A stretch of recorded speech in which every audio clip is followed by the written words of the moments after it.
Welcome to tonight's meeting of the City of Port Phillip.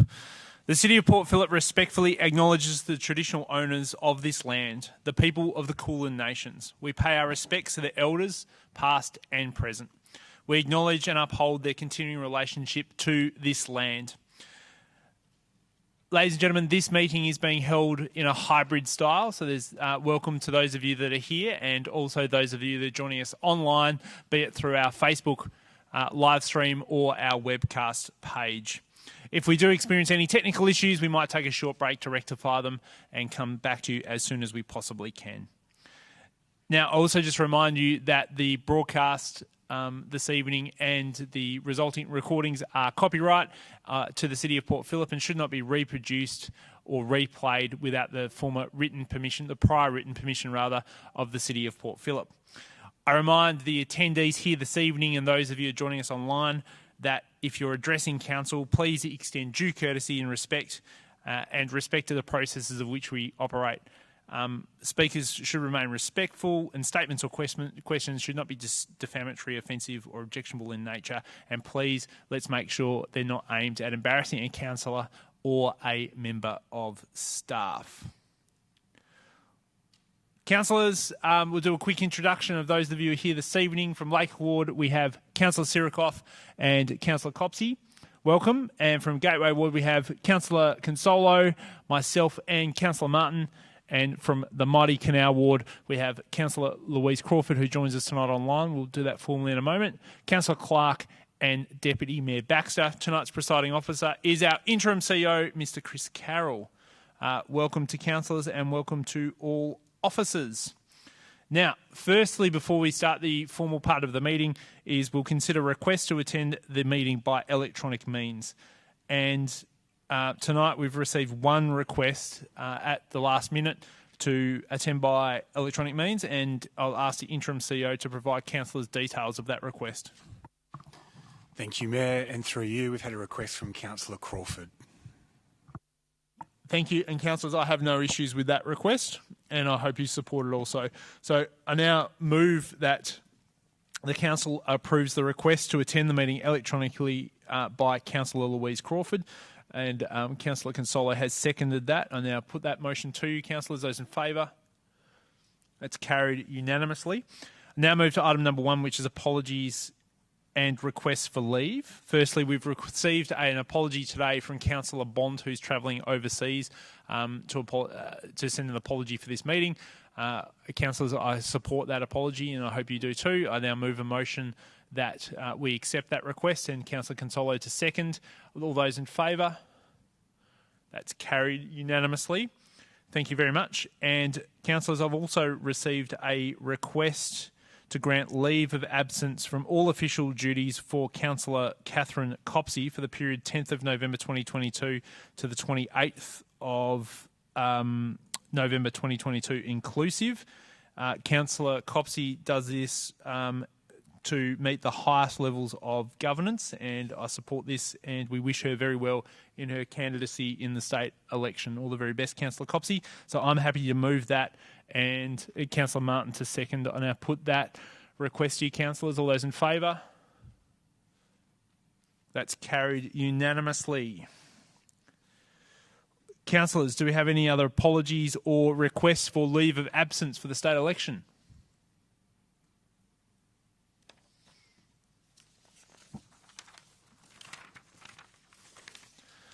There being none, let's now move to the minutes of the previous meeting. Councillors, the minutes of the council meeting on the 19th of October have been circulated. Are there any questions regarding these minutes? There being none, I move a motion that we accept those minutes. I'm looking for a seconder. Councillor Martin, thank you. I'll put that motion. All those in favour? That's carried unanimously. Councillors, I now request you to declare any conflicts of interest that you have in items that are being discussed at this evening's meeting. Thank you. There being none, let's now move to item number 4, which is public question time and submissions. And I call upon Alex McCall asking a question to council. Alex, welcome to the City of Port Phillip. I just get to come and hit the grey button that's on the microphone there. Get you to state your name and suburb, and we allow you 3 minutes to state your question to council. Thank you very much. My name is Alex McCall. I am a member of the St Kilda Park Primary School Council and also a ratepayer in St Kilda, and I have some specific questions relating to the proposed toilet block near the school. I was present at the last council meeting a few months ago where the motion to progress with these toilets was passed. So my questions are specifically about that and about the progress of that toilet block. So the first question is, what action has council taken to address the safety concerns of the school, the local traders, the residents and the community that were raised both at that meeting and since in relation to these toilets? Second question is, how much money has been spent to date on the project? What is the total budget of the project relating to all elements and all tasks associated with the project? The next question is, you've received some correspondence from Parks Victoria and also the Minister's Office regarding the community objections and some other concerns around this project, and I'm curious how you've responded and what action you have taken to those to that correspondence.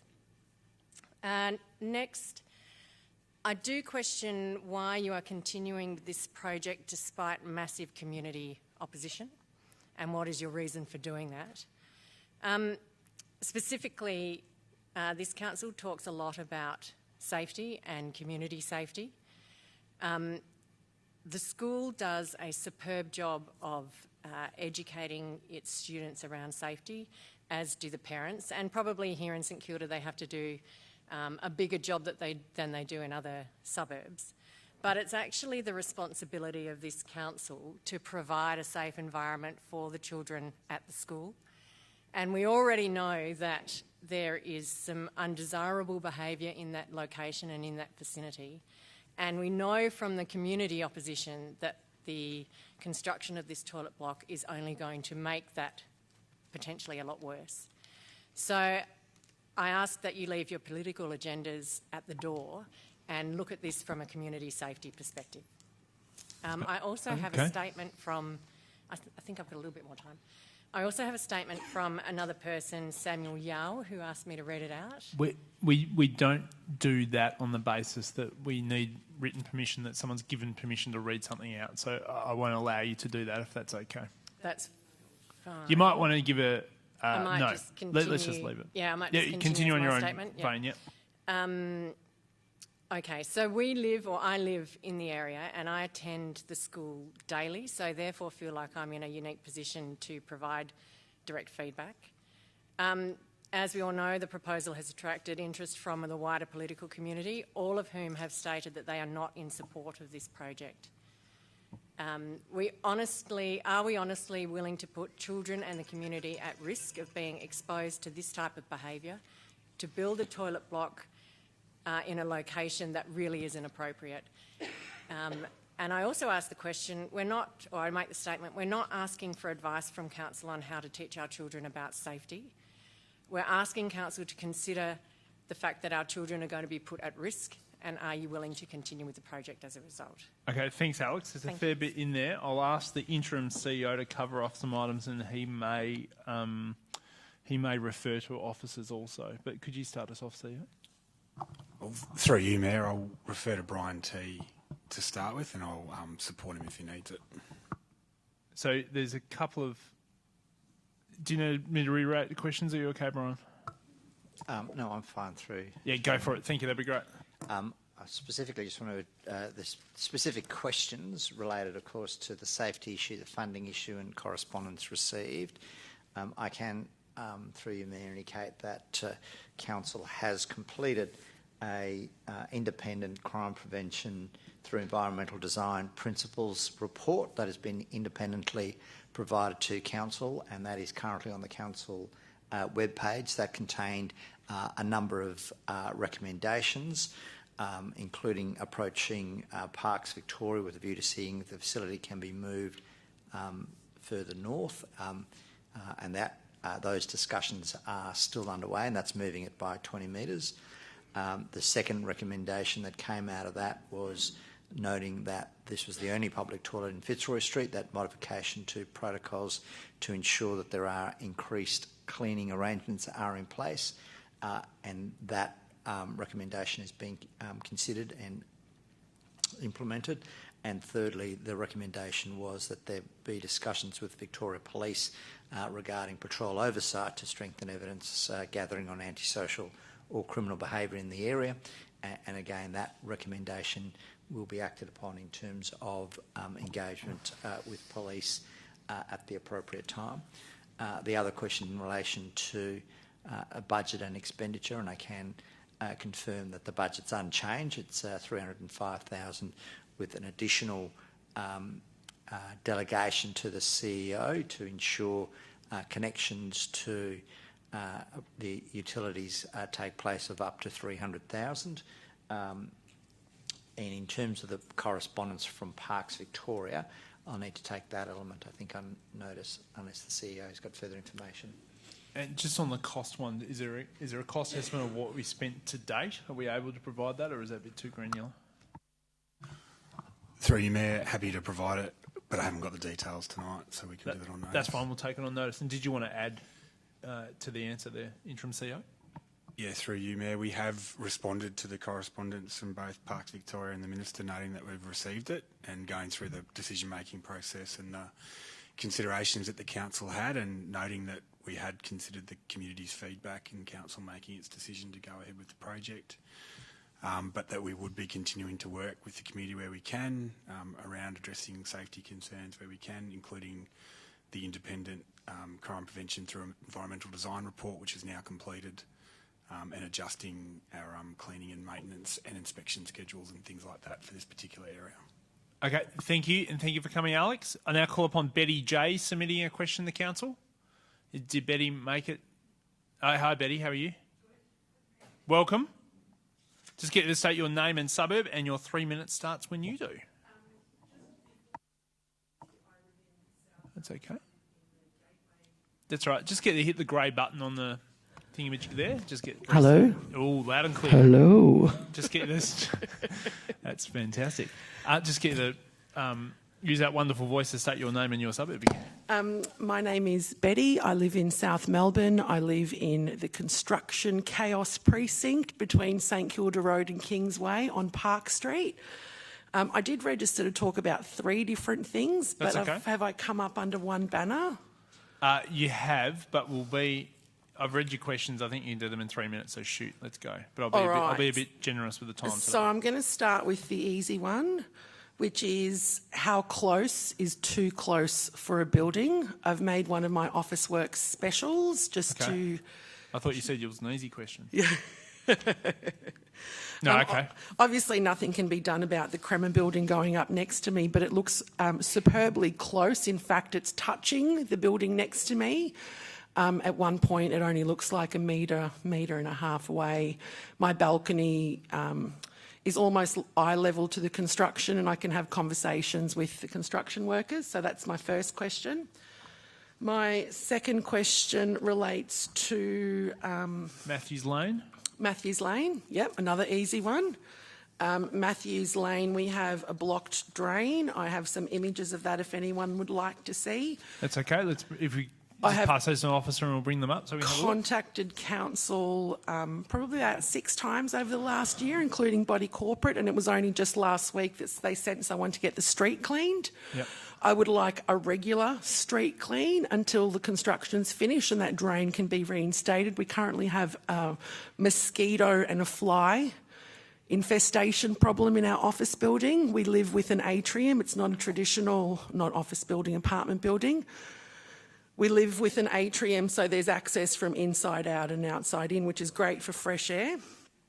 So that's... So is there a drain on this photo? Sorry, I shouldn't cut into you, but there's a drain that's blocked under that water? Yes. Okay, thank you. I appreciate that. And the final one...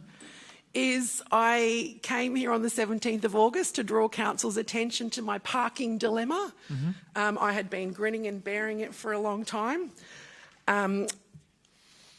The Mayor, thank you for visiting, and some of the other councillors made the time to come and have a look at my situation. And what's happened since is I've received 5 parking fines, adding up to $553 with my visitors and parking permit. When I got my first 2, I was in absolute shock. I thought it was a genuine oversight. I called the council office. They weren't interested in talking about it. They just kept giving me a robotic response, which is submit a request online, submit a request online, submit a request online. I called back another time and begged to speak to Richard Scaff or Skag that looks after parking. That's fine. We don't usually use officers' names, but if you could just go look, I requested to speak to an officer. Yep, that his name had been given to me through part of the community connections that I have. That's fine. The gatekeeper refused to put me through to him or give him an email. I genuinely thought that the parking inspectors were not seeing or not aware or possibly knew and were just fining me. The reason for the fine was failure to pay and obey instructions on the sign, which obviously I didn't feel like I had to obey because I have the parking permits. So after the 5th fine, I decided to register to speak at council today. I did get a phone call from one of your enforcement officers explaining the situation a little bit more deeply, which caused me even more frustration and angst. Okay. So what we might do is take the last one offline. I'm happy to look at that to see what the premise of you've lived there a long time, I know, so work out the premise of why you were fined if you had a parking permit and if the car park was parked illegally. So can we take that one offline if that's okay? I'd love to take it offline. The first 2, let's see if we can help you with. So the Told first you one they were easy. The first one relates to planning, but if we can assist here, that would be useful. So you're familiar with the area, Kylie Bennett? Did you want to have a look at some photos, Kylie? Through you, Mayor.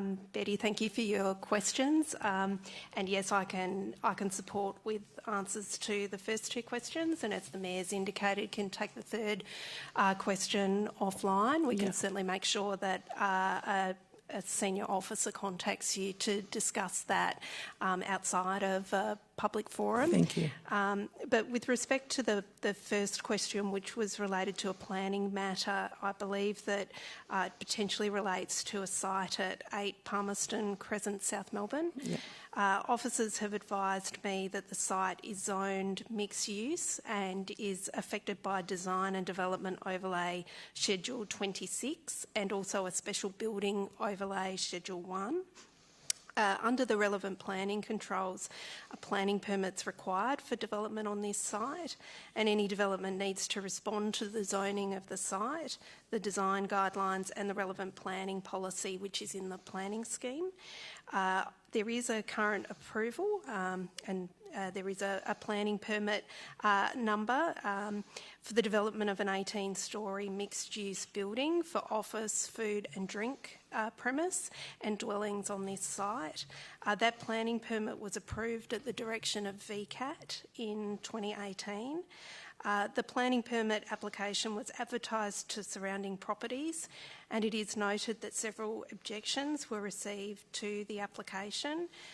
The application itself was ultimately determined by VCAT at a compulsory conference, and that was held between the applicant, council and all parties.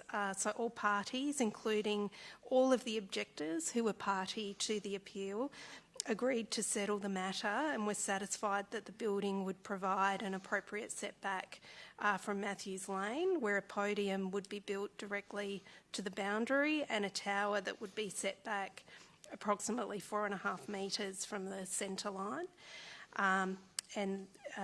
What I can do is, if you would like, I can have a staff member from our city planning team contact you to talk you through that, and if you would like that, if you can let governance know, and we can certainly have someone reach out to you and provide you more context than we can in a public forum.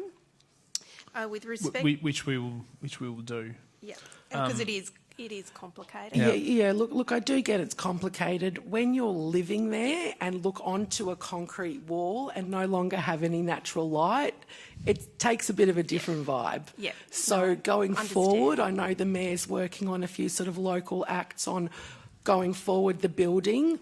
I mean, they're advertising it as the most developed part of Melbourne right now, to give you an indication. There's for sale signs on everything. Obviously, I can't do anything for our building, but it's horrid when you literally, are looking into a dark alleyway with dead water and on a concrete wall, let's get to the water. So, and apologies, you are probably one of the most affected residents in the whole city in terms of construction. My heart goes out to you, which is why I'm letting you speak a bit more freely. But it's a difficult situation for you, probably more than anyone there's else another in the 4 whole city. buildings for sale, so you might want to. It's difficult to say the least, and that podium affects you in terms of a setback was achieved at VCAT on that development, but that is above the level where your apartment is, I think. And It is. My apartment's level 4. Level 5, they'll have the day spa, then it's set back after level 5, so it pretty much blocks out all the sun. Yeah. Like, I don't know if my plants can survive. Okay. Now let's go to the water in the lane if we could. Of course. So through you, Mayor, I understand a local laws officer visited this site on Monday the 31st of October. Yes. And that some minor damage to assets was observed, but staff have advised that the drain itself isn't blocked. The minor asset damage will be monitored by our asset protection team and also our local laws team, and they'll continue to monitor the construction company for compliance with their permits. The laneway itself was last cleaned on the 20th of October, and I'm advised that the street and beach team will list the laneway for additional cleaning. Is there a frequency to that, Kylie? We can follow that up for you. Thank you. Okay, and the final one, if you could give the details of the 5 fines and the locations on it, I take it because we've got the numbers, so we'll geocode those and we'll make sure an officer get back to you, I wouldn't say tomorrow, but we'll make sure it's dealt with at a senior level and we get a response quickly, okay? Thank you. No, thanks for taking the effort to come here, we appreciate it. Chris, yes, well, look, you've got the unusual step of a councillor wishing to ask you a question, which is Councillor Sirikoff. Go ahead, please. Thank you, Mayor. I'm actually wanting to ask a question of the previous speaker before we move on to the next person, please. And your request is, Betty or Alex? No, I think it was Alex. Alex, McCall. if you're comfortable, could you take a seat again? And Councillor Sirikoff will ask you a question. You are under no obligation to answer it. Well, go ahead. Well, it's in reference to That's fine. what Ms McCall's addressing tonight. I'm just wondering, asking council, if have we got any indication from police in what capacity they'll be able to support the safety issues that Ms McCall has raised if a toilet block is constructed? Good question. The appropriate time for that is section 5. Okay. Councillor question time. Sorry, Alex, I thought the councillor had a question of you, but she doesn't at the moment. But that's okay. I'll come to you as soon as we get to section 5. I now call upon Chris Zaire, submitting a question to council. Chris, welcome. Heard you had a bit of travel tonight. Thank you for making it. Chris, I'll just get you to state your name and your suburb, and your 3 minutes starts when you do, and thanks for coming tonight. We appreciate it. Absolutely. Thanks very much. My name is Chris Zaire. You almost got it right, 3 times lucky. And I am based in Eastern Road in South Melbourne. My question is in regard to the Eastern Road Reserve North fenced off-leash dog park in South Melbourne. I'm going to ask my question for the 3rd time because it has remained unanswered at this forum. And due to a petition heard on October 19th, 2022 regarding increased spend on this space, the answer to this question has become even more relevant and timely. I would like to know how much the City of Port Phillip Council has spent to date on the off-leash fenced dog park at Eastern Road Reserve North in South Melbourne since it was fenced and widened in 2014. The petition that was heard on October the 19th regarding this space recommended an additional $140,000 be spent on this small park that is used exclusively by dog owners. The extraordinary spend proposes to remove a green space from the municipality by replacing it with granitic sand and fails to address the issues the park has caused residents since its inception. That being that the space is too small, for the volume of animals that use the park and the noise generated in the park due to the amphitheatre nature of the buildings that surround it cause significant issues for those residents that face on it or live nearby it. Given the extraordinary amount of money set aside for this tiny park, I want to know how much money has been afforded the project since 2014.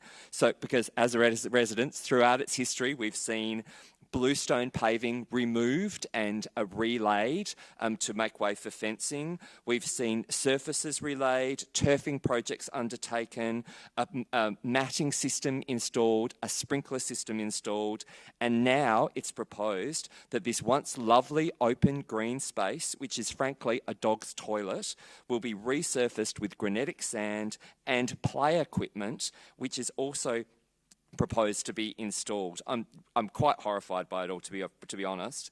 This addresses none of the concerns of the residents regarding noise and overuse. By pursuing this action, it actually does the opposite. Council is further promoting the use of the park, a space which is already at capacity, which completely ignores the issues of residents that have to endure it day in and day out.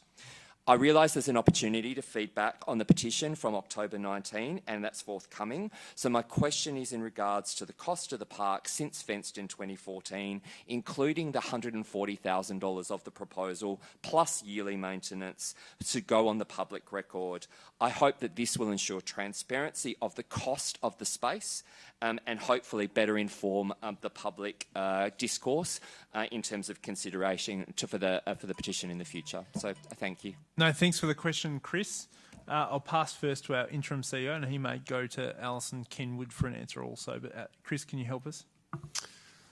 Through you, Mayor, I will see if Alison's got the costs. I doubt she does, but we'll take it on notice if she doesn't. Okay, Alison, if you're able to help us out, do we have the cost from 2014 that we spent on the park?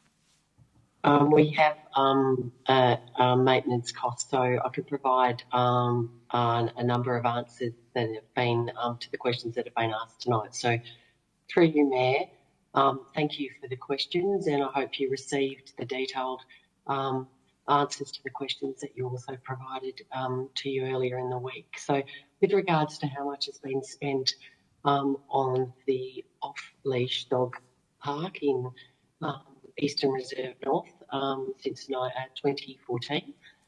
Scheduled maintenance costs that are paid are an annual fee of $7,000 per year. And in reference to the petition that was heard on the 19th of October, Council's public space strategy recognises the importance of providing shared, flexible, multi-use spaces that are accessible to all sectors of the community, including dog owners. Eastern Reserve North is currently a designated dog park and the surface is in poor condition. Due to the heavy use and shade that the current surface cannot be retained as fully grassed, and therefore granitic sand has been proposed as a more suitable surface option. The October 19 resolution notes that while the park is well used, some members of the community have concerns about the ongoing use of the dog park. Council are developing an off-leash dog guidelines which will consider the future of all dog off-leash areas and parks, including Eastern Reserve North. Consultation will be open before the end of the year. In terms of the amount of money that's set aside for this park, there is $140,000 allocated to the renewal of the park surface, additional vegetation and a dog play elements. The development of the off-leash dog guidelines will outline Council's position on the provision, distribution, design and management of all dog facilities in public open spaces. While the renewal of the park surface will address the current state of the park, long-term decisions on the park's future will be considered through the development of these guidelines. With regards to the transparency of the costs to inform public feedback, there is currently a yearly maintenance fee of $7,000. This will reduce to $5,000 if granitic sand is installed, and the proposed project cost is $140,000.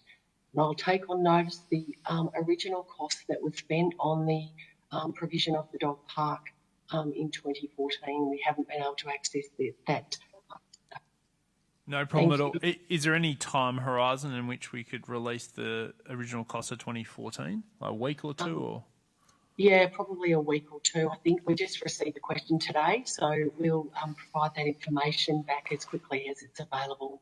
And so, Chris, what happens is we'll put that in the minutes probably of the next meeting, so they'll be tabled publicly so that can be seen. So it's 56,000 over the 8 years it's been put in, plus the costs of insulation, which I'm sure that's in a council resolution somewhere, so we'll find it for you. Okay, thank you. Pleasure. Thank you for coming this evening. I appreciate it. I now call upon Alison Megg speaking to... sorry, actually, just before we go to you, Alison, if that's all right. And we've got your surname first.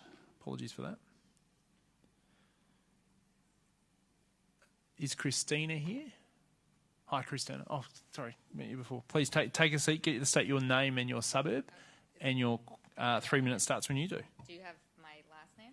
Yeah, go ahead. If you could say it for us, that'd be great. Sorry, I've got some last names missing tonight. Okay. Hi. My name's Christina Manonian. I live in St. Kilda West, and I have a few questions that were also follow-up questions on the public toilets next to the St. Kilda Park Primary School. I've written several letters, and I'm on the Skips School Council as well. So some of these questions actually are coming from my representation on the council, and then I have a statement which I actually followed up and wrote to the councillors after that June 15th meeting that I wasn't able to come to.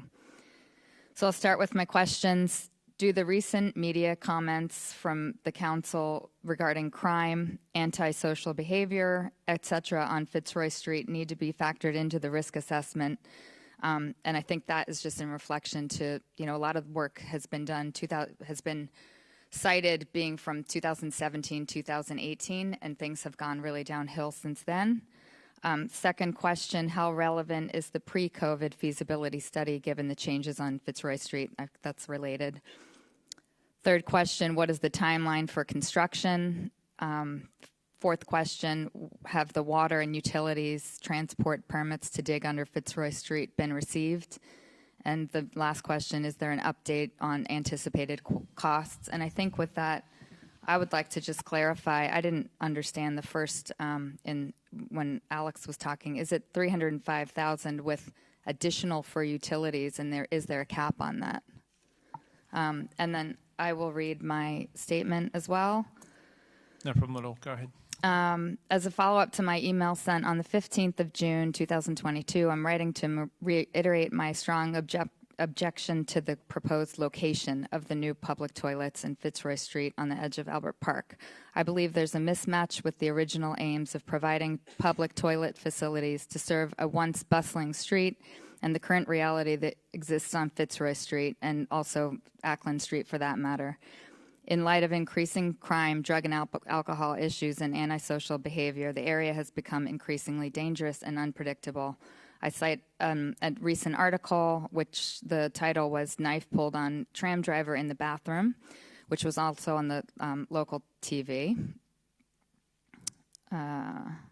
Not admitting the scenario in which the toilet is proposed is irresponsible, lacks considered judgment, and a focus on the health and safety of all local residents. The fact is that most people avoid the public toilets in St. Kilda at all costs, especially women. I've had a few frightening experiences myself in the toilets near Luna Park, in the St. Kilda Library, and in Ackland Court above Coles. I've never stepped into the one in Katani Gardens, but have used the ones near Donovan's, which I actually think are fine. And that is a result of the constant foot traffic in that area. I urge Council of Port Phillip to reconsider the placement of these toilets, especially in the current state that Fitzroy Street is in. I'm not against public toilets. In fact, since this all started, I've become increasingly aware of how important they are, and I've looked at many in a few different countries. However, I'm also realistic in terms of good design, appropriate location, and safety considerations. A wonderful toilet in a problematic area will at best not be used at all, and at worst will be the site of future potential problems. And I just ended by saying there's a reason why the vast majority of businesses and landlords don't want the public toilets near them on Fitzroy Street, and why there's such objection from the parent and staff and school community and those surrounding.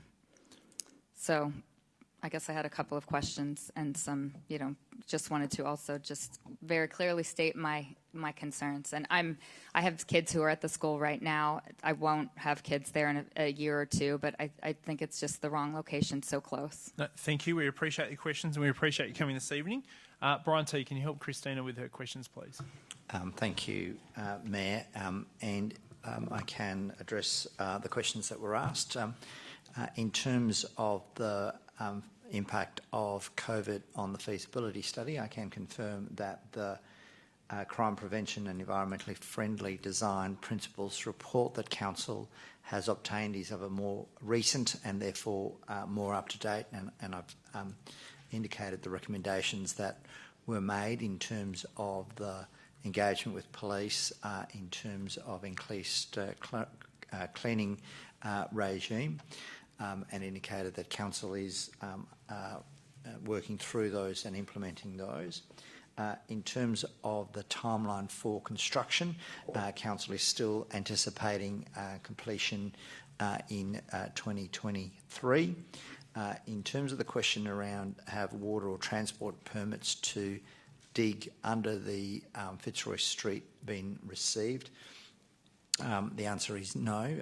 Council is in the process of engaging a land development consultant to design the services connections under Fitzroy Street, and as part of that will obtain the required permits.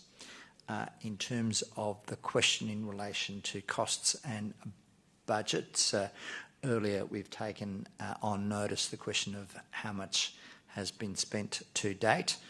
I can indicate that Council has previously approved a budget of $305,000 to deliver the new toilet construction, and that is in addition to a Council resolution which provides to the CEO delegated authority to approve additional costs of up to $300,000 for the underground service connection work which is required to run under Fitzroy Street. Thank you. So that's over $600,000 for one toilet. Yeah, correct. Well, there's more than one toilet in there. One toilet block. That's one correct. Facility. Okay. Yeah, correct. Okay. Was there another question that you didn't get answered there?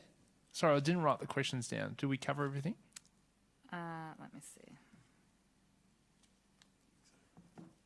Okay. I think the timeline, but I guess you said 2023. Is there kind of a quarter or a month? When are we? Probably not quite ready to have that information just yet. So we'll have that information shortly after the next stage. When we do have that information, that'll be contained in the CO report, I would imagine. Is that right, Brian? Through you, Mayor, yes, that's right. I suppose it's 2023. We'd like to be more specific, but the reality is it will be dependent upon the discussions that we've engaged with the state in terms of the location. It will be conditional upon the receiving of the permits that are required, but we anticipate that all that and the construction should be done by 2023. Thank you. And in the next section, in about 10 minutes or so, Christina will ask some further questions I think you'd be interested in hearing also. But thank you for coming. Okay. Thank you. We appreciate that, Christina, the other Christina. I now call upon on virtual Hannah Lawson, submitting a question to Council. Hannah, can you hear us? Yes, I can. Hi. Welcome. I just get you to state your name and your suburb, and your 3 minutes starts when you do. Hi, my name is Hannah Lawson. I'm the Vice President of the Skip School Council, and I have lived in the city of Port Phillip for my entire life. I'm currently residing in Middle Park. Councillors, I'm here tonight as your community are increasingly concerned about the location of the proposed toilet block on Fitzroy Street. At the last council meeting I attended, the location was considered not ideal, however, bizarrely a solution to the street's issues. There were objections made by council to the views expressed from over 1,300 residents about safety concerns, and insulting comments were made by a number of council members.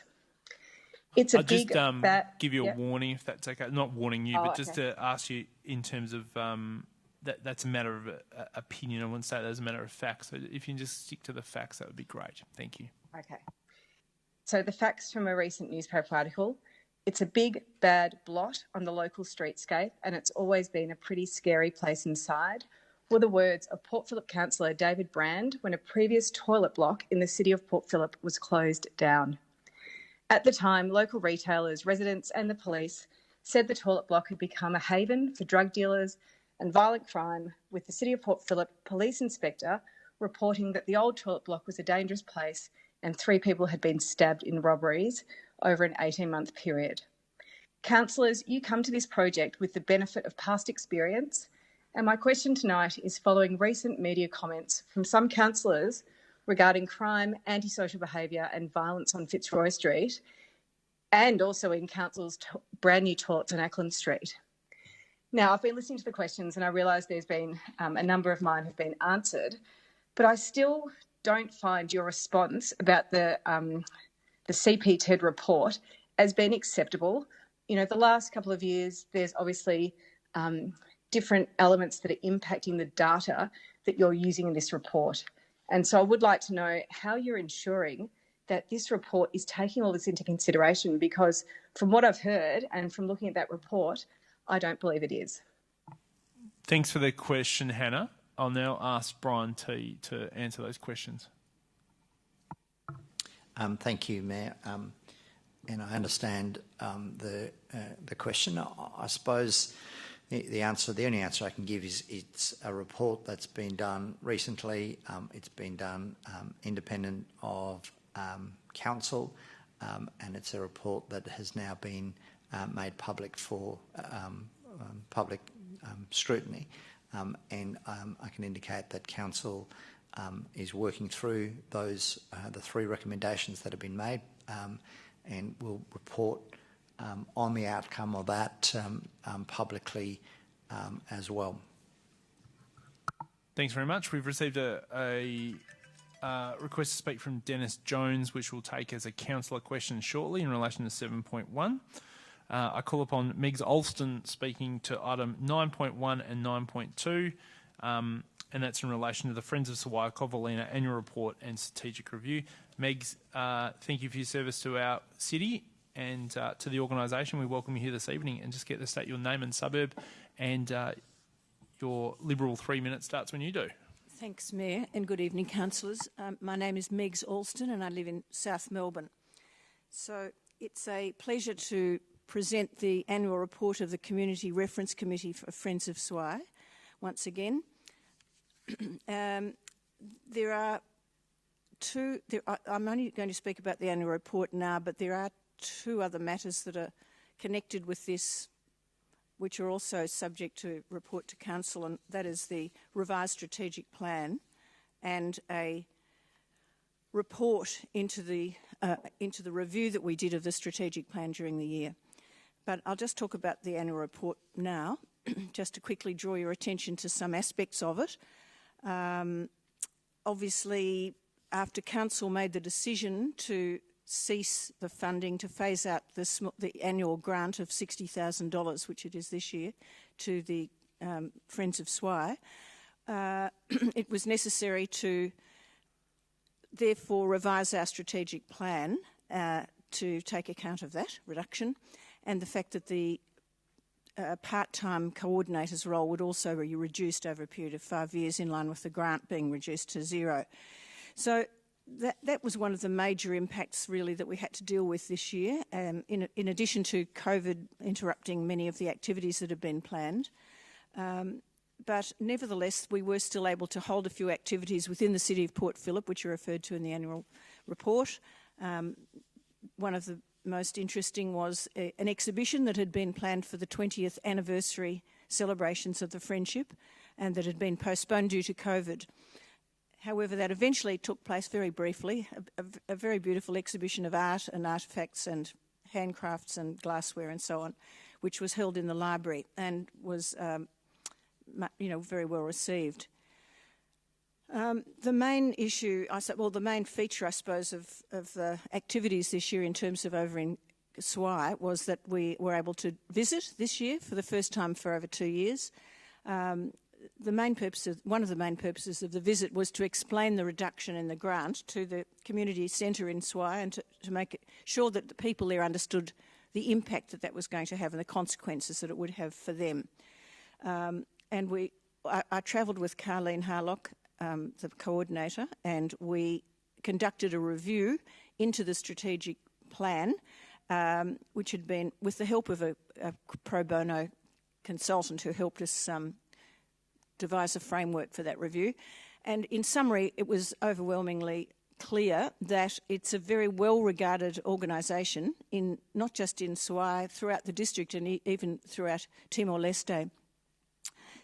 We had interviews with a number of people, including a minister in Dili, the Australian ambassador, the local municipal administrator, and amongst other people, and some other non-government organisations based in Suai, and a number of staff and so on and so forth, and people working on the board, the commission. And it was clear that the organisation's very highly regarded right throughout Covalima district, very well known, particularly in relation to the work they do with scholarships and education in general, which people see as a huge benefit for their youth and young people in the district. Also, the disaster preparedness work that the community centre has done, and the disaster relief work that they've done, and work on COVID, public health measures and so on, were mentioned by many people in the conduct of the interviews that we conducted. So it was very reassuring, I guess, very good news to hear that this council friendship has resulted in such a strong community organisation, and that is a real legacy, I think, of the friendship, and hopefully they'll be able to make changes to the way they operate, because the impact of the reduction in funding will start to hit really this year and in the next 2 years.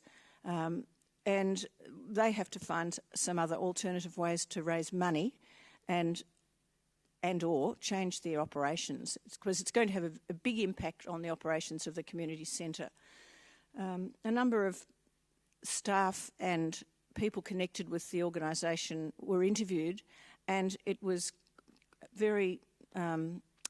quite obvious that the personal stories that we included as part of the framework for doing this review, the personal stories of change and what a beneficial impact this project has had on people throughout the district was very, very striking, just in terms of individual staff members who have jobs, individual young people who'd got scholarships and had gone on to get jobs and were working as teachers and so on and so forth. Anyway, they're all in that review report, which I hope that you're able to read at some stage if you haven't had a chance to do so already. So I won't go on for too long, but that was basically the annual report itself. The highlights were activities here, the usual trivia night that we have, which was another success, and the other major project that's being very successfully implemented is the With One Seed forestry project within the district, and it's being extended. A lot of people want to join it. They've seen the benefits that it brings and the income that farmers receive where they previously had no cash income. So all in all, it was a very rewarding visit, and I think Council should be very proud of the work that's been done there by the community centre. Thank you very much for that, and we'll move that item to the first on the agenda. So, giving you the first person to speak, so you don't have to wait too much longer. So, and we might, councillors, I'll consider doing 9.1 and 9.2 en bloc, just to give you a bit of heads up that that's what I'm proposing to do. If you've got an objection to that, let me know. I now call upon. Sorry. Can I just say one more thing? Of course, I just wanted to draw your attention to one matter, and that is that in the revised strategic plan, we have taken into account the offers that were made by Council at the time the funding was reduced to assist us and to assist the community centre in Covalima in finding more funds, in other words, to try and supplement the already, I think, $75,000 that we raised last year, or this financial year, that we were going to increase engagement within the City of Port Phillip with the support of councillors. So I look forward to being able to discuss that with you at some future stage. As do we, Megs. Thank you very much. I now call upon Matt Deaver, speaking to item 14.1, notice of motion for the Elwood Reserve. Is that in person? Oh, Matt. Hey, how are you? Just get to state your name and your suburb again for us, Matt. Yeah, that's fine. That's fine. Just pull the chair up if you could. So I now call upon Matt and Jane Pound. Jane speaking to item 14.1 also. So feel free. I'll give you 3 minutes each if that's okay. Yeah, sure. And just when you start talking, just state your names and your suburbs. That's on? Yep. Thank you. Pleasure. Matt Deaver's my name. I'm president of St Kilda City Junior Football Club. My suburb is over the border, but for this purpose, we're talking about Elwood. Don't worry, we'll let you in. Thanks. We're talking about Elwood Foreshore, or Waddy Watson Pavilion, to be specific. And Jane Pound in Addison Street, Elwood. Great. Welcome both of you. Thank you. Thanks, Mayor. And councillors. We're here to support Councillor Crawford's motion regarding the facilities at Waddy Watson Oval. And specifically, we're here representing all 6 of the tenant clubs at Waddy Watson Pavilion. The Elwood Soccer Club, St Kevin's, I'm not sure what GAC stands for, but they're part of it. St Kilda Celt Soccer Club, yours truly, St Kilda City Junior Footy Club, Elwood Cricket Club and Touch Rugby. Gaelic Athletics Association. Thank you. I knew you'd know. They're a small part of Waddy Watson, but I had no idea, as Peter Martin. No, I think that is right. Yep. But as I said, we're here to support Councillor Crawford's motion. The existing facilities at Waddy Watson are, at this juncture, completely inadequate. The facility was built 15 years ago. It doesn't take into account, or didn't take into account, any projected growth in girls' football, girls' sport participation, women's participation. We also have the issue down at Waddy Watson where, and this is quite unique to our facility, where junior football plays concurrently with senior soccer on the same day. Now that has led to a couple of OH&S issues this year, particularly with young girls sharing facilities with grown men. And I'll let Jane touch on that a little bit more. But essentially, based on our projections across all those clubs, we're seeing some significant future growth in girls' football, on top of what's already come over the last 5 to 6 years. And that growth will... it'd be difficult for us as a club and the other tenant clubs to grow their base with the existing facilities. So both from a change room perspective, but also a storage perspective, we've outgrown the facility. Just quickly, there's a short-term and a longer-term issue associated with the facility, and Councillor Crawford's motion is looking primarily at the shorter-term position around having some portables for next season. So outside of the existing facility, and we're looking at ways we can expedite that for next season, because at the moment it's inadequate for our players and for the other codes as well. So I suppose that's the nutshell of Councillor Crawford's motion today. But there is also the longer term proposition and what we do with the facility, and in particular whether it's a knockdown or whether it's a build on from what's already there on the current footprint. So there's a number of considerations. You just passed 3 minutes. I just note you've just passed 3 minutes. Sure, no worries. Make sure I'll be quick. The Elwood Foreshore Master Plan is obviously underway.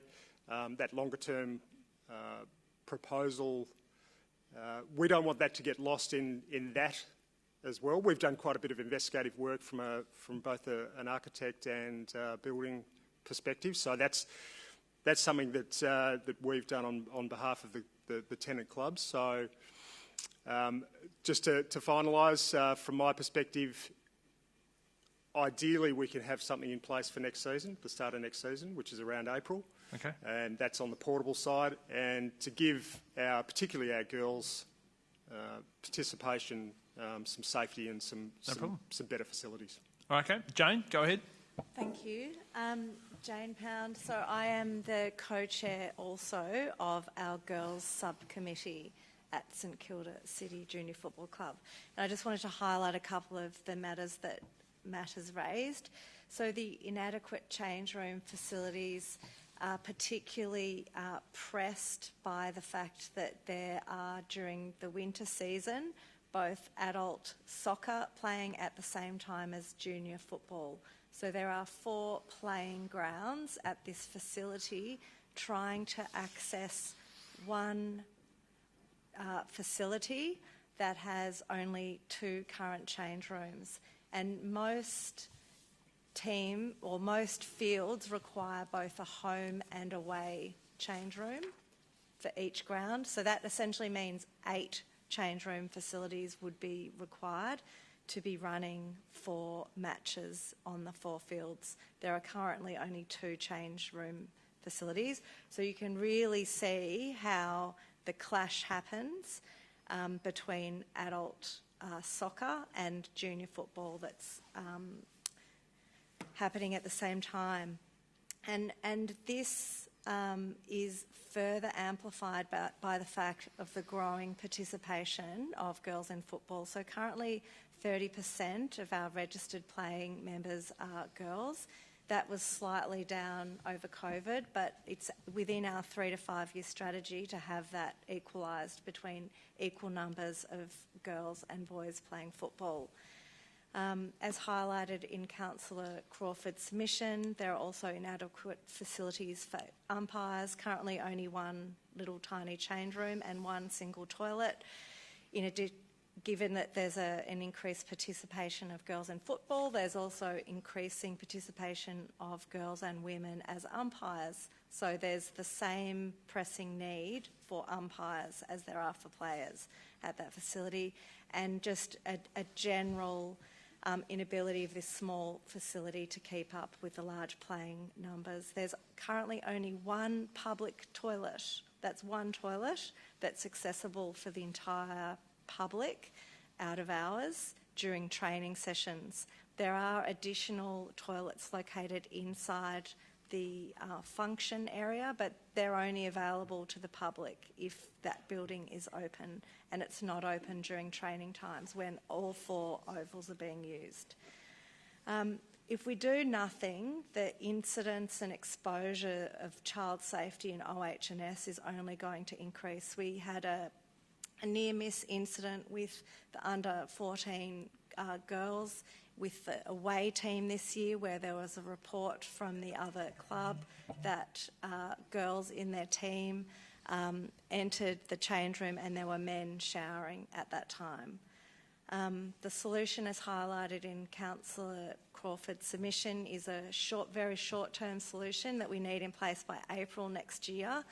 And then a pressing need to also look at a long-term solution for this entire facility, and an enormous opportunity for civic value to increase participation of women and girls in sport, for a great community facility, and also, I imagine, a great commercial value to the council. Currently, Waddy Watson Oval is not used for any finals because the facility is not accommodating of AFL player and umpire needs, but I imagine that you could also rent out this facility for functions as well. Great. Thank you both for your time, and thank you for your service to our community. We greatly appreciate it. And in the interest of Councillor Crawford's health as well, I'll move item 14.1 up the agenda also, just to give the officers a bit of a heads up. So, councillors, we're now in councillor question time. Councillor Sirikoff, could you kick us off in terms of item number 5, please? From your question you had before regarding the Fitzroy Street toilet. Thank you, Mayor. Pleasure. It's there was mention that police would be also in the area of where the toilets are planned to be built. So I'm just wondering, how have police, in what capacity have police indicated that they would be able to support the safety of the residents and the school children in the area, basically 365 days of the year? Ryan, I'll come to you. Matt and Jane, I forgot to mention before, is a councillor may take your questions up when we get to the item to ask the questions. We just do things slightly differently in terms of when you're speaking to a report. Brian T, can you help us out with Councillor Sirikoff's questions, please? Thank you, and through you, Mayor. So the Council Crime Prevention through Environmental Design Principles report recommended that there be engagement with police on patrols. What councillors will do is have those discussions potentially at a higher level now, but certainly in the months leading up to the opening of the toilets, and we'll need to wait until then, because what police will do is they'll make a risk assessment at the time and also align that with their availability, their resourcing. So they'll make that assessment at the time, and we'll have discussions with them as per the recommendation from that report. Thanks, Brian. Appreciate that. No problem. I missed to go back in councillor question time. We'll do it now if that's okay. So I'll call upon the Head of Governance to ask a question received from Dennis Jones via email. Yes, you can when you're speaking to the report. Actually, no, we don't need to. Thanks for bringing it up to my attention, though, Xavier. I appreciate it. So, councillors, any further questions under section 5? There being none, let's now move to the sealing schedule under item number 6, and we have no items that are sealing at tonight's meeting. I now move to petitions and joint letters, which is item number 7. Councillors, we have one petition at tonight's meeting, which is in relation to 7.1 Port Melbourne Shared Bike Path area. Now, ask for your... I think now would be an appropriate time to read that. But why don't we just get the Governance Officer to read it out? Yeah, so we received a comment from Dennis Jones in relation to this item, and I'll ask the Head of Governance to read that out now. Yes, through you, Mayor. In summary, Mr Jones says, introducing a 10 km/h speed limit on both shared bike paths, including Beacon Cove, Waterfront and Garden City Reserve, simply makes sense. As you know, there are many children, families and elderly people that use both shared bike paths, and a reduced speed limit will minimise the probability of serious accidents. Thank you. Thanks for reading that. The reason I allowed that to be read out was it was submitted beforehand, and every effort was made by Dennis Jones to receive here, plus it's a petition being received tonight, so and we didn't have time to submit that to council. So usually I wouldn't make that exception, but I made that exception on this one occasion. So councillors, do you now have questions of the officers in relation to 7.1? Go ahead, Councillor Clark. I'd just be interested to understand that if council did wish to consider this, how they would police this type of speed limit on a bike path. Who's best placed to help me? Kylie Bennett, is it?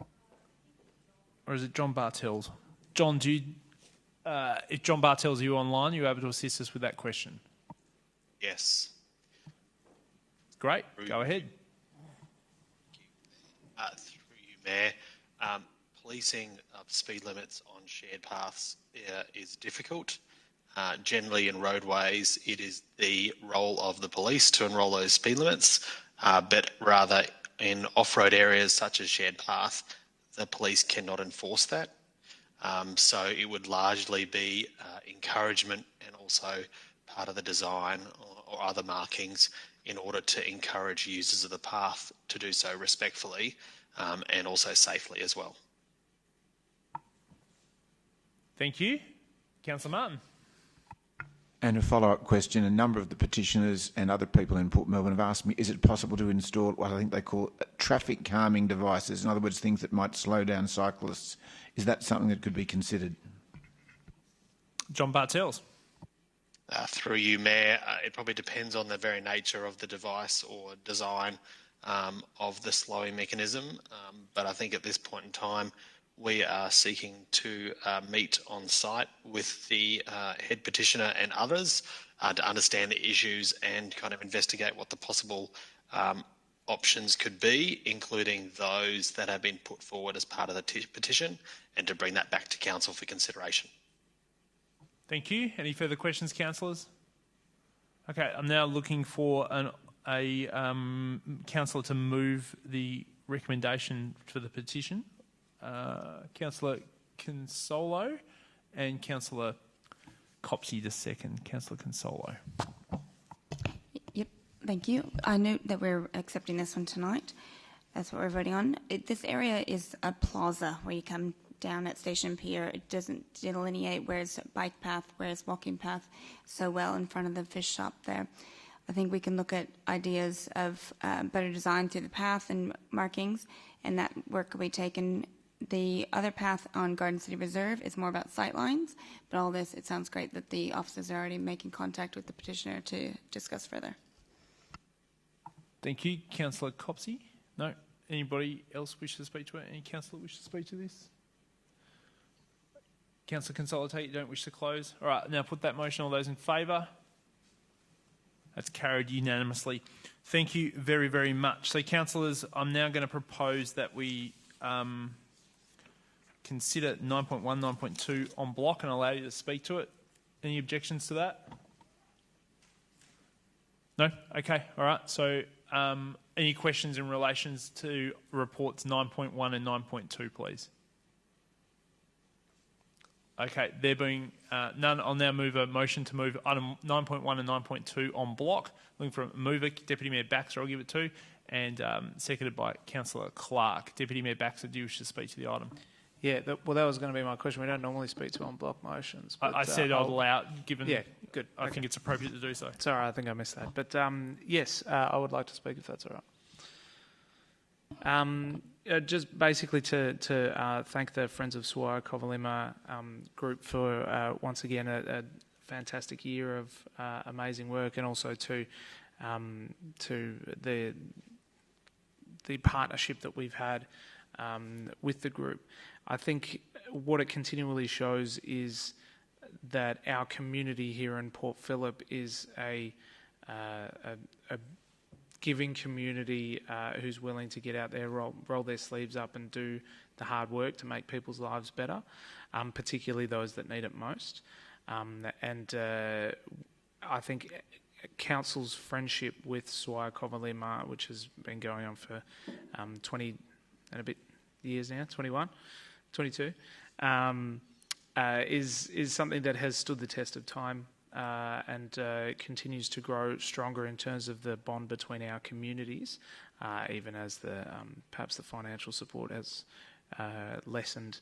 But I think that Council always does best when it is tapping into a powerful, progressive and giving community, and this is a great example of that. Thanks very much, Councillor Clark. Does anyone else wish to speak to the items 9.1, 9.2? Go ahead, Councillor Martin. Thank you. I'd like to say to the people involved, very, very impressed with reading both the annual report and the strategic plan. I hope that you hold count of the mark we've set as a council, that we'll work with you to try and see if we can find alternative forms of funding, and you need to work with us very closely and keep us up to the mark to make sure we do that. And can I just acknowledge the work of Deputy Ben Maxter, who works with your committee and who's been assisting in driving this very, very important project that we've been involved with for many years, and I look forward to reading many more glowing reports in the coming years. Thanks, Councillor Martin.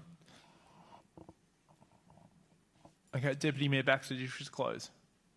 No? Okay, I now put that en bloc motion for 9.1, 9.2. Those in favour? It's carried unanimously. Now, again, I suggest we alter the agenda for the interest of the people speaking and the interest of Councillor Crawford, that we move 14.1, or section 14 being report 14.1, which is a motion raised by Councillor Crawford in relation to Elwood Reserve, forward on the agenda. councillors, I'll allow you to have questions of the officers or the mover of the motion or the proposer of the motion on the agenda. Yeah, okay, but we have to put that formally. So do you have any questions?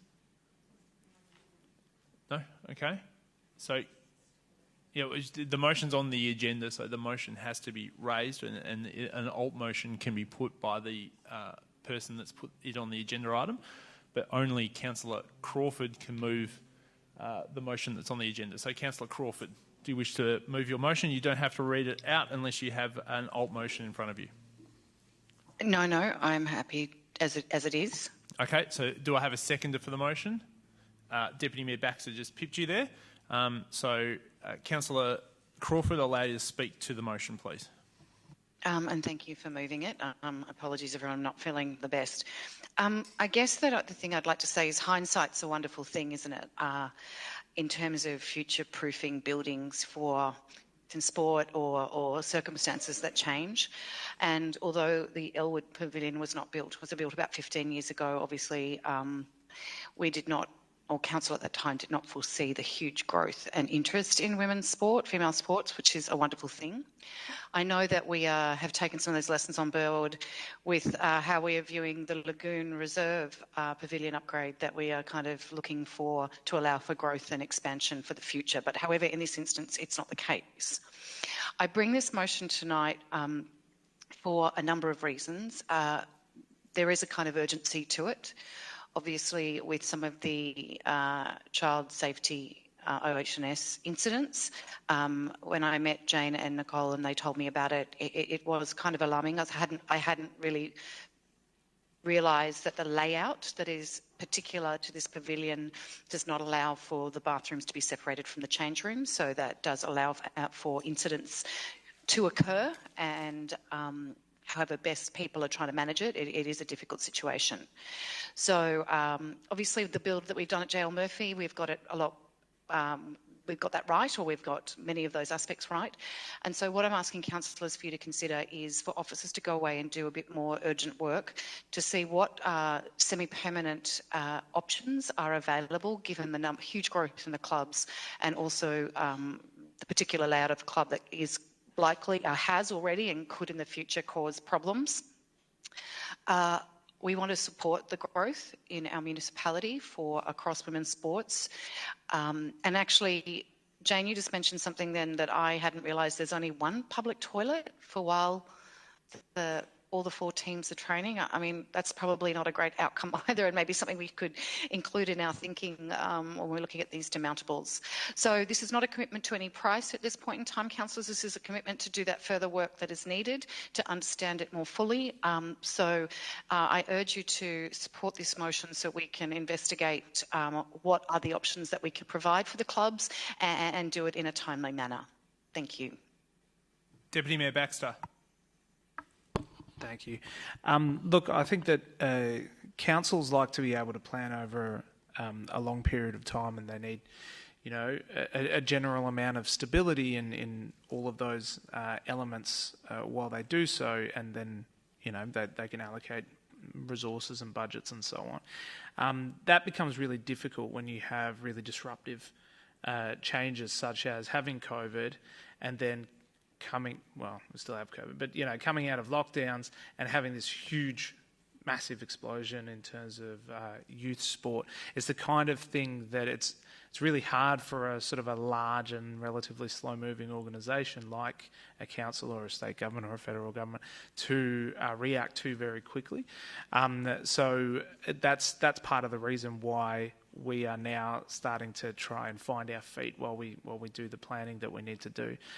In the meantime, though, this is a really, I think this is a really smart thing to do to investigate how we can sort of steady things so that we can get back to that, perhaps slow and ponderous but well-planned, way that council generally does things, that while also making sure that people aren't left behind in that process. Thanks, Deputy Mayor Baxter. Anyone wish to move an amendment? Councillor Consolo, go ahead. Thank you. I'd like to add a second item to it, please. No problem. If you could just read that out, that would be fantastic. Request officers audit and report back where sporting facilities should be enhanced for fair gender access in our municipality. And I'm looking for a seconder, which is from Councillor Martin. Councillor Consolo, do you wish to speak to the amendment? Yeah, I think the original amendment's great. Just want to see that we are going to prevent issues and actively mitigate in other areas as well. Councillor Martin. We've heard the officials from the St Kilda City Junior Football Club speak of the issues that they've got, and they're very real issues. Council has got things right recently. We've just completed a pavilion at Murphy Reserve which covers the top soccer pitch and the 2 football ovals, and there are 3 sets of change rooms and divided referee facilities for male and females. I'm not sure that the soccer club that runs pitches 1 and 2 has access to that, and I'm not sure if there are any other areas in our municipality where we have perhaps 2 reserves accessing 1 pavilion.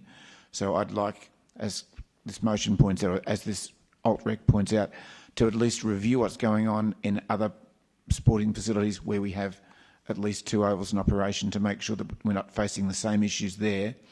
And I have a funny feeling we may be facing those issues at the bottom end of Murphy Reserve. But let's order them to make sure that the issues that St Kilda City are facing don't exist anywhere else. And if they do exist, then we need to remedy both the issues that are happening at Wattie Watson and at any other grounds where we find the same issues. Councillors, who else would like to speak to the amendment? Go ahead, Councillor Clark. Thanks, Mayor. I want to speak to the original motion. We'll just wait till we'll coming back to it. So we'll deal with the amendment, then we'll come back to the substantive. Councillor Consolo, you wish to close? Okay, now putting the amendment, which is just the text in red, so it's the addition of part 2. So those in favour? Those against? Okay, that motion's carried. Now it becomes part of the substantive motion for 14.1 that we're talking about here. So we've heard from Councillor Crawford, we've heard from Councillor Baxter. I'll now hand to Councillor Clark. Thanks, Mayor.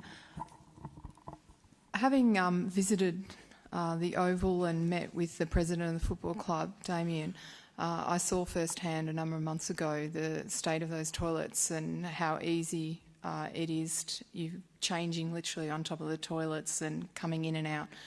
So unfortunately I can fully foresee what has happened, and obviously that's of great concern.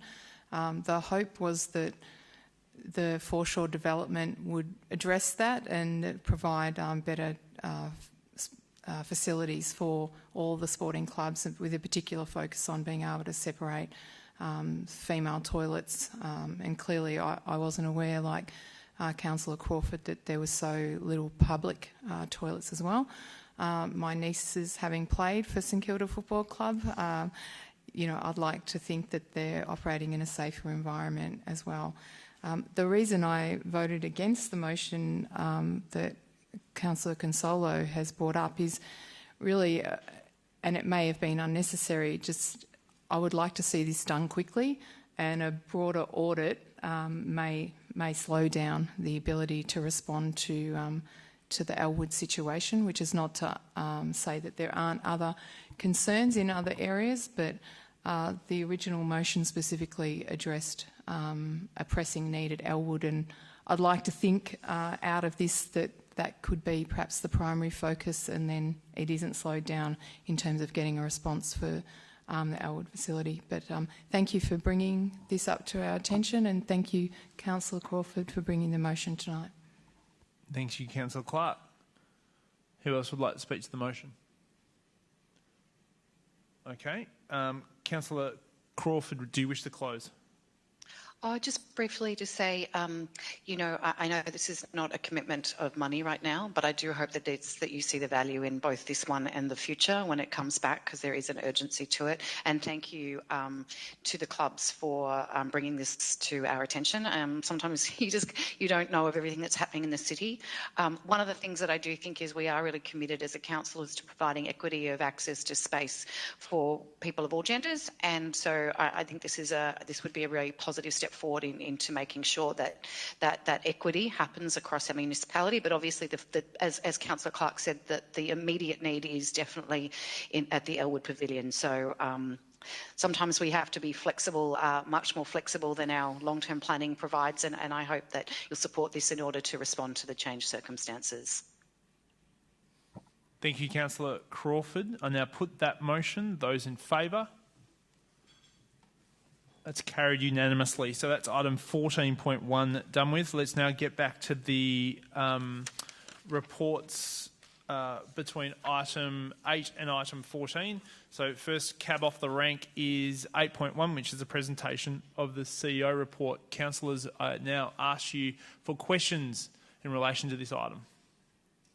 There being none, I now look for a mover of the report, which is Councillor Clark, and a seconder, which is Councillor Copsey. Go ahead, Councillor Clark.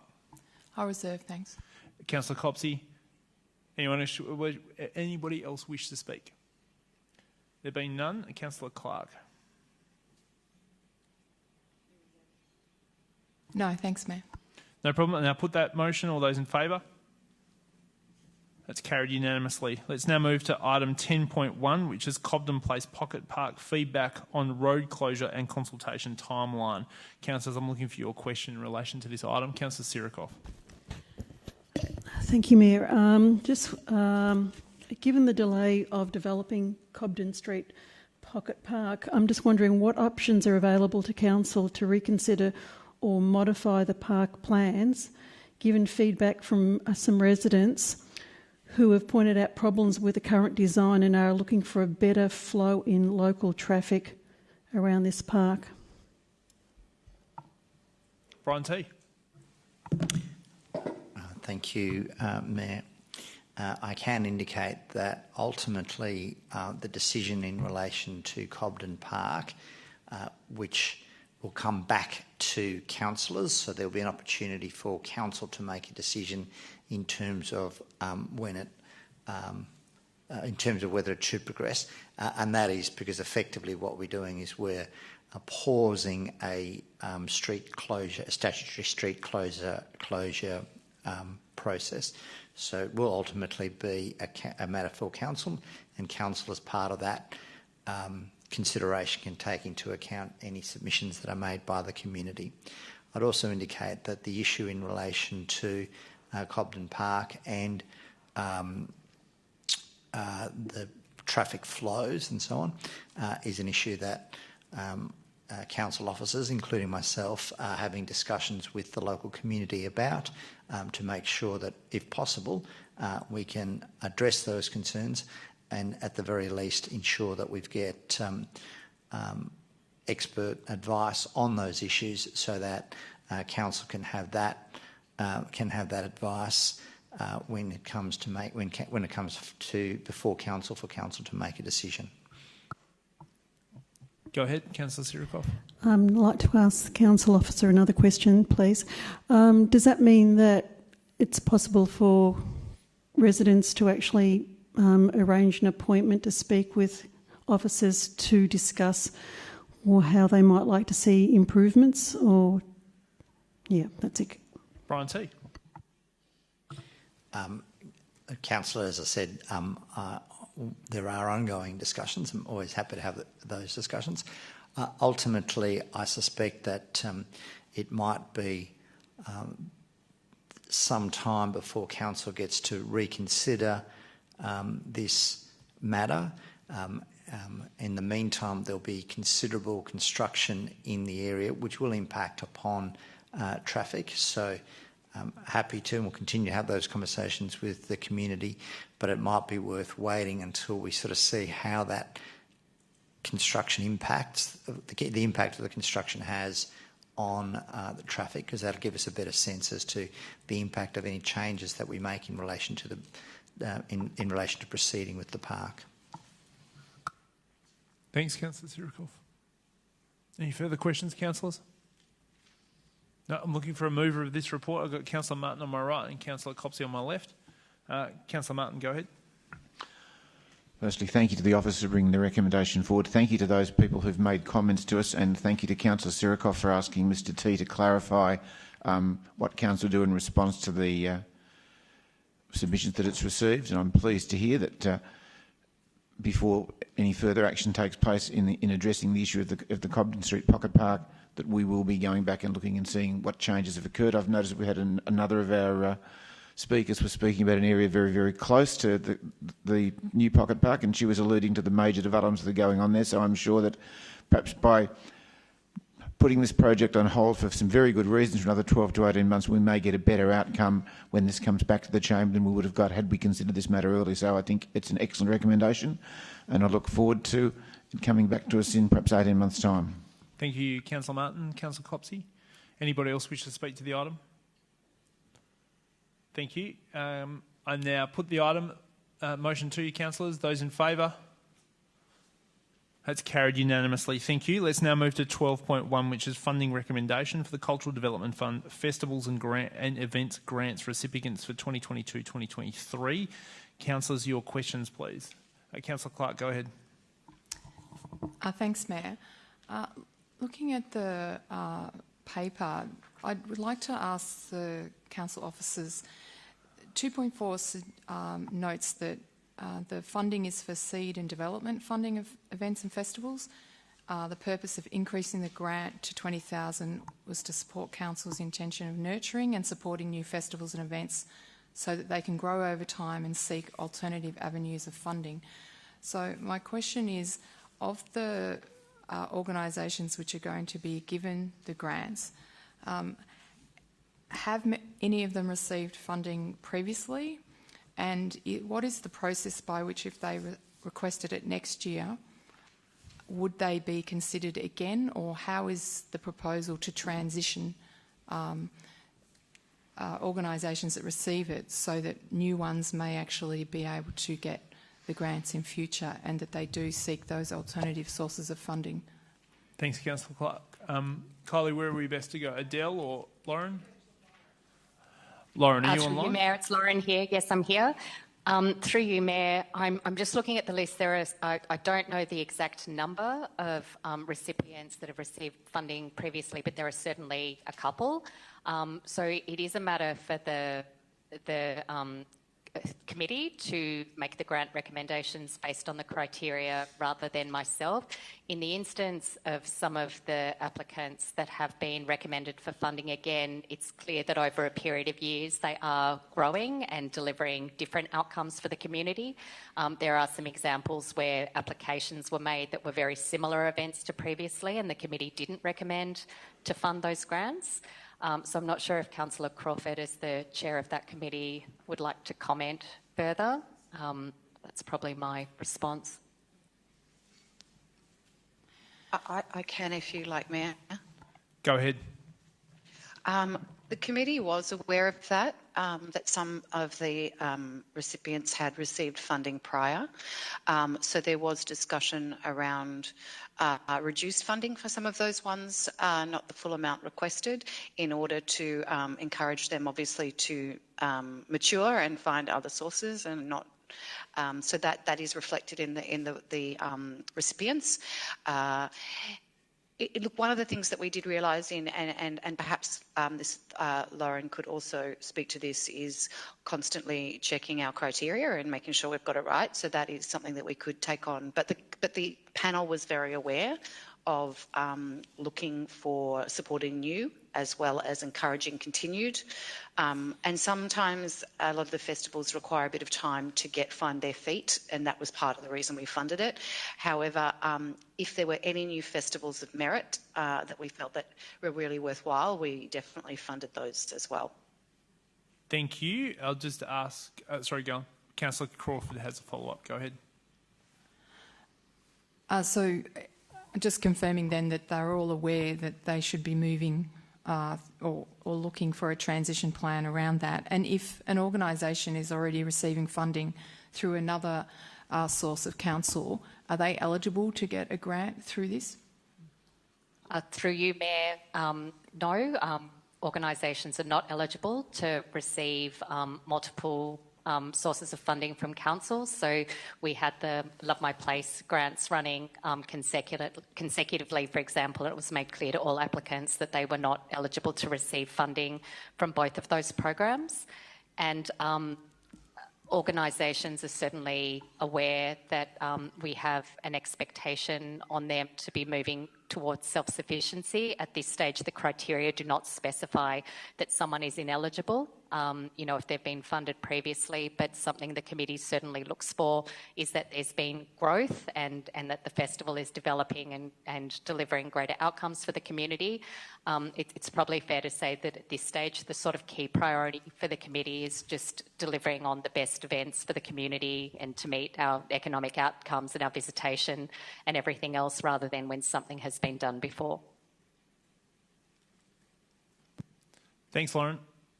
And thanks, Councillor Clark. So, councillors, any further questions? There being none, I'm looking for a mover of this or something else. Councillor Crawford, would you like to move? Yep, I'm looking for a seconder. And Councillor Copsey. Councillor Crawford, do you wish to speak to the item? Just briefly to thank the very committed panellists and officers who work on this. It's a lot of work behind the scenes, so I just want to thank the various panel members.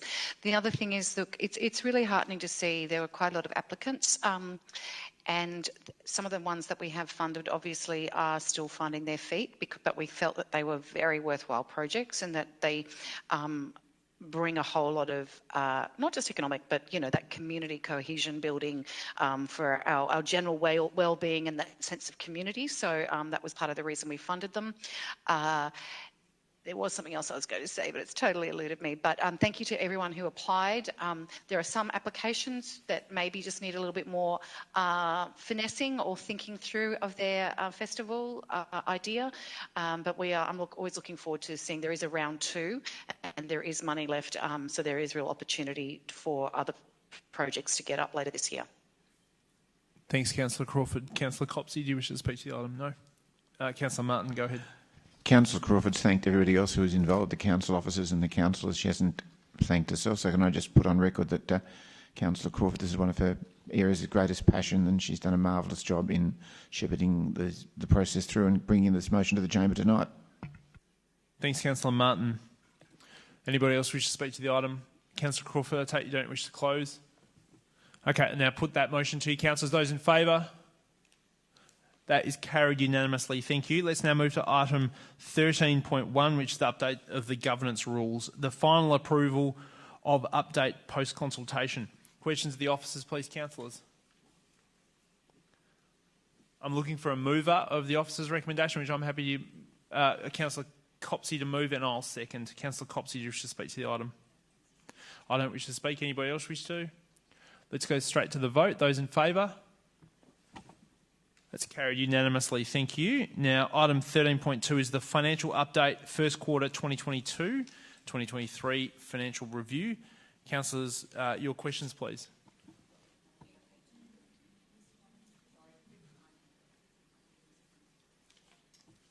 Did we still have this? Sorry, I've got it as 13.2 on my agenda. Let me just check the agenda that's been published. Let's have a look.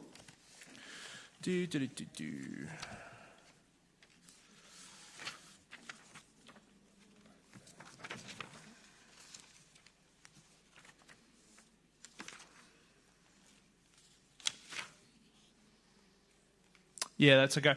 Sorry, on the agenda I've been given here, it's 13.2 is the other way around, so that's fine. On the published agenda, it's 13.2, which is... let's go back to that. That's just on the one I had here was wrong, but that's fine. So 13.2 is the record of informal meetings of council. Questions of the officers? I'll move that, and Councillor Martin the second. Thank you very much. So I don't wish to speak. Councillor Martin doesn't wish to speak. I now put that motion to you, councillors. Those in favour? That is carried unanimously. Now 13.3 is financial update, first quarter 2022-2023 financial review. Your questions of the councillors, please. Your questions of the officers, please, councillors. Okay, there being none, we've had a request to split the voting of the motion, which I'll just, if we could bring the motion up on the screen, that would be great. Okay, sorry, just give me a tick. Let me bring this up. Okay, so I'm now going to put a motion for clause 3.1, 3.2 and 3.3. I'm looking for a mover of that. Councillor Copsey to move and Deputy Mayor Baxter to second. Do you wish to speak to this reserve? And Deputy Mayor Baxter, do you wish to speak? Does anyone else wish to speak to item Actually, no. Let's do it this way. Yeah. So, yeah, if you could speak, councillors, if you wish to speak to this item, speak to it now, and then I'll put the voting in parts. So instead of going through, so if you wish to speak to it, I'll put the voting in parts. So if you vote against any part of the total recommendation, now is the time to speak against it, and then I'll vote in parts. So Deputy Mayor Baxter doesn't wish to speak. Councillor Crawford, Councillor Clark, rather, go ahead. Thanks, Mayor. So I'm under the arrangement that 3.4 is going to be broken up into 3 parts. I'm happy to support 3.4.1, but I won't be supporting 3.4.2 and 3.4.3. There's a lot of pressure on our expenditure, and I appreciate that when the officers put up these requests for resources, that they are needed, and there is a request for it that's based on a solid need. However, we need to be working out on how we can be reducing costs, and I know that we do that all the time, and I do appreciate the focus is on that, but creating extra headcount is something that I think needs to be absolutely limited, which is why I'll support the first request, but not number 2 and number 3. Thank you. Thanks, Councillor Clark. Anybody else wish to speak to the item? Go ahead, Councillor Martin. I'll speak briefly on each of the 3 suggested positions. I see the program lead safety compliance seems to virtually be almost like a Victorian government mandated position. We have to implement some new regulations, and the recommendation is that we bring someone in for 18 months to ensure that we get that over the line. To me, that seems a very, very logical and common sense thing. Item 4.27.2, Sports and Recreation Equity Officer.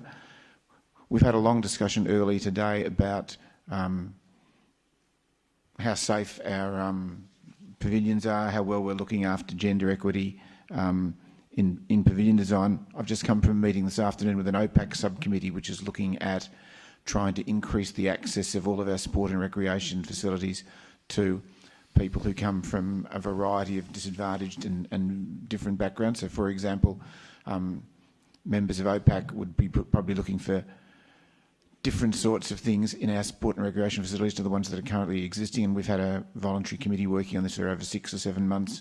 They would be absolutely delighted if they're able to work with an equity officer to assist them in ensuring that we can make our sporting facilities and our other recreational facilities available to members of OPAC. There are a number of other smaller subsets in our community who perhaps don't quite fit into the mainstream definition of a regular user of our sport and rec facilities. They also, I think, would love to have access to that. And I think by having a sport and recreation equity officer, given that this is a new government initiative anyhow, and we have to address this under the Fair Access Policy Roadmap, Council's going to have to find additional time somewhere to do this. We can do that by taking one of our existing officers and changing his or her work arrangements so they can spend less time doing what they're currently doing. How effective that would be. Our officers have recommended to us that a dedicated person in this area would be the best way of addressing this. So I strongly encourage you to support the employment of a sports and recreation equity officer. And I've given you a number of reasons. For example, we may easily have been able to head off future discussions like the ones we've had earlier today about pavilion design. If we've got our sport and rec equity officer there, we'll be able to get many people from a range of diverse backgrounds and situations in our community more involved in sport and rec. So again, I think this is a very, very sensible one. And last but not least, the Senior Sports Club Liaison Officer position. I seem to be spending 10, 12 hours a week on the phone at the moment talking to people from sporting clubs. For some reason, they seem to think that I'm someone who'll be sympathetic to their ear. So whether I am or not is a different matter. And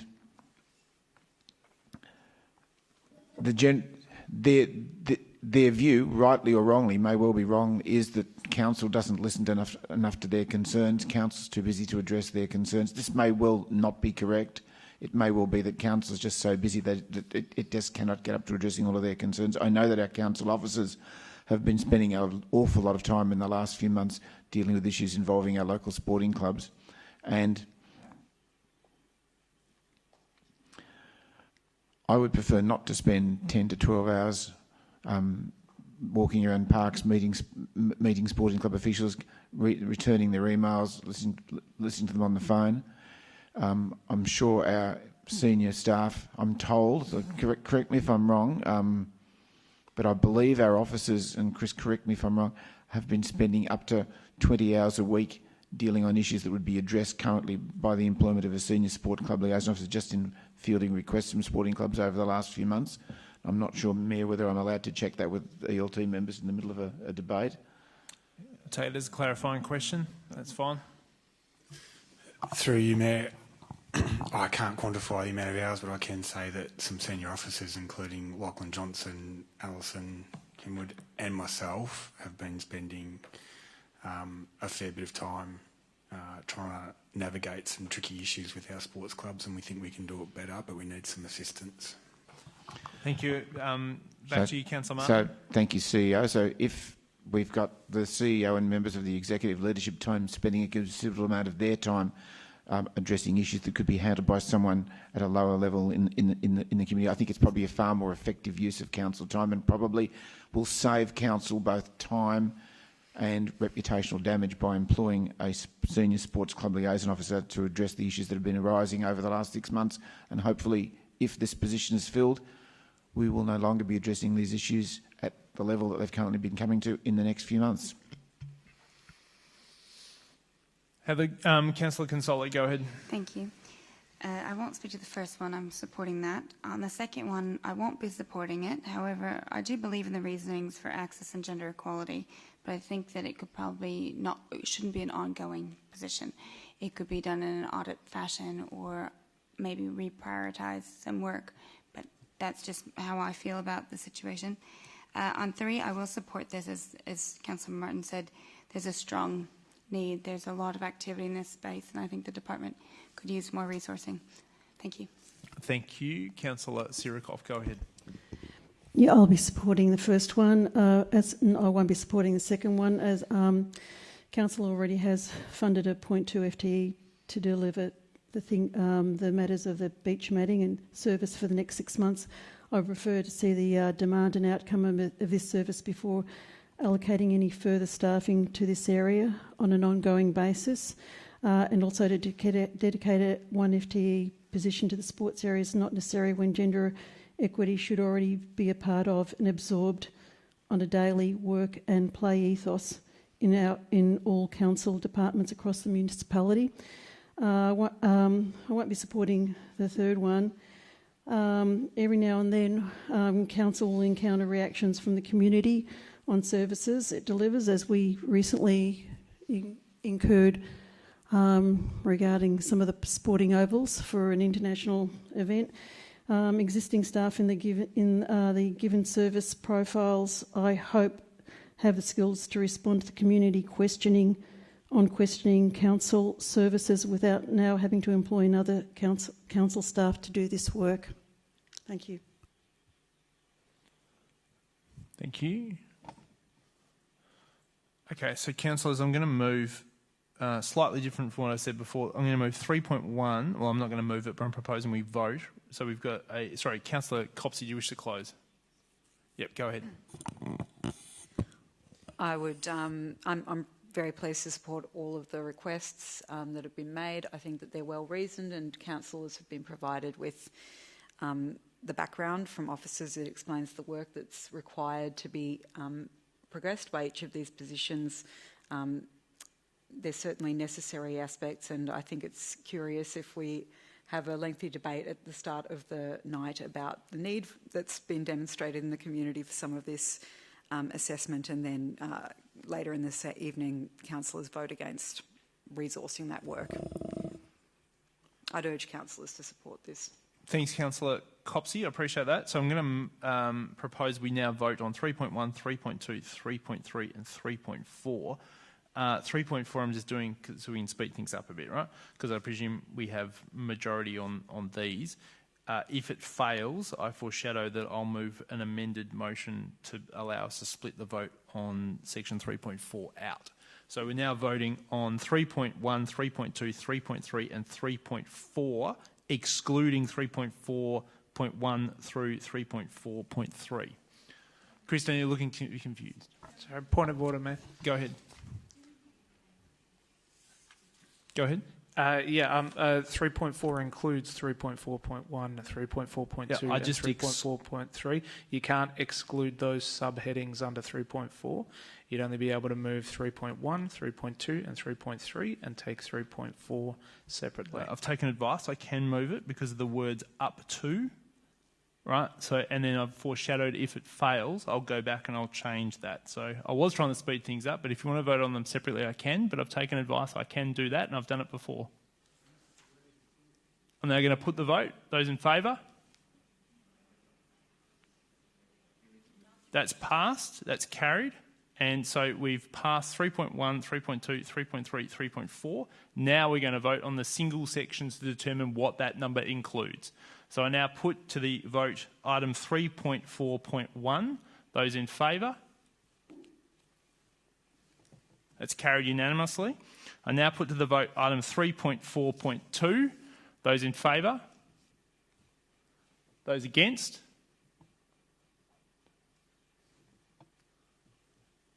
Just take that again if that's okay. No, that's right. Just let me take it again. Those in, I'll do it under division actually. Those in favour? Councillor Copsey, Councillor Crawford, Councillor Martin, Deputy Mayor Baxter. Those against? Councillor Sirikoff, Councillor Consolo, Councillor Pearl, Councillor Clark. Now, there's usually a generally accepted principle that you would accept the officer's recommendation unless there was a significant reason not to. I voted against this item, but I'm going to carry it forward on the basis that we have a reasonable officer's recommendation, and I don't see it as a material value, and it's aligned with council policy. So on the basis of that precedent, I'm going to allow that to carry forward, and it passes, albeit I voted against it, which Councillor Sirikoff rightly looks shocked. But that's the way I'm going to do it. Last meeting. So that is carried. 3.4.2 is carried. 3.4.3, I now put that motion to you, councillors. Those in favour?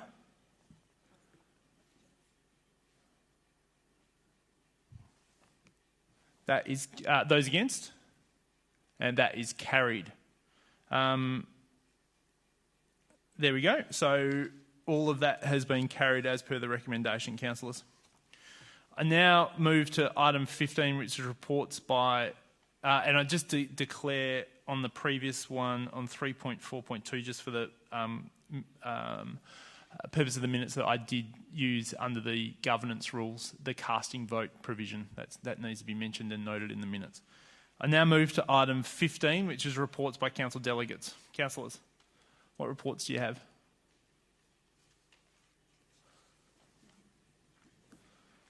Okay, there being none, I now move to item 16 and request that councillors disclose any items of urgent business.